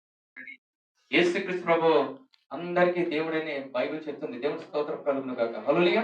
యేసుక్రీస్తు ప్రభు అందరికీ దేవుడు, క్రైస్తవులకు దేవుడు కాదండి, ప్రపంచంలో ప్రతి మానవాళికి ఆయన దేవుడు అని చెప్తున్నాడు. దేవుడి స్తోత్రం కలుగును గాక. అందుకనే మత్తయి 11:28 ప్రయాసపడి భారము సమస్త జనాలకు విశ్రాంతి కలుగు చేస్తా అన్నాడు. ఎందుకంటే ఈరోజు అనేక మంది భారంతో బాధ్యత లేక ఈరోజు అనేక మంది భారం మోస్తున్నారు. వాళ్ళకి వెనకాల దిక్కులేని పరిస్థితి, భయంకర పరిస్థితి, బయటకు వెళ్ళిన పరిస్థితి, ఏం చేయాలో తెలియని పరిస్థితి. అందుకే ఉన్నాడంటే నీ సమస్యలు నేను నా బాధలు పెడితే నేను నీకు విడుదలిస్తానంటే మనం ఏం చేస్తాం? మన బాధ భారం మనమే మోస్తున్నాం, మోయలేకపోతున్నాం ఈరోజు. అందుకే నీ భారం యెహోవా మీద మోపమని దేవుడు చెప్పి, నీ కష్టాలు బాధలు ఏమన్నా సరే దేవుడు బాధలు మనం పెట్టాలి. పెట్టినప్పుడే నువ్వు ప్రశాంతంగా ఉండగలవు. దేవుడు స్తోత్రం. ఈరోజు చాలా మంది చూడండి, అనేక మంది ఉద్యోగాలు ఉన్నాయి, గవర్నమెంట్ ఎంప్లాయీస్, ఈరోజు మనశ్శాంతి లేదు. అనేక మంది ఇల్లులు ఉన్న ఆస్తులు అంతస్తులు ఉన్నాయి, కానీ మనశ్శాంతి అనేది లేదు. ఈరోజు చూస్తున్నాం, ఏ నిమిషం ఏం జరుగుతుందో తెలియని పరిస్థితులు ఈరోజు ఉన్నాం. కానీ సమాధానకర్తకు అధిపతి అనే దేవుడు మనం అందుంటే అన్ని మన దగ్గర ఉన్నట్టే. దేవుడి స్తోత్రం కలుగుని. ఇంతవరకు చక్కగా ప్రతి మాట కూడా దేవుడి సన్నిధిలో చక్కగా పంచుకుని వీళ్ళందరూ కూడా దేవుడు వందనాలు తెలియజేస్తున్నాను. అలాగే ఈ గుడ్ ఫ్రైడే వచ్చిన మీ అందరికీ యేసుక్రీస్తు వందనాలు శుభములు తెలియజేస్తున్నాను. ఈ మాటలు ముందుకు చేసిన వాళ్ళు బట్టి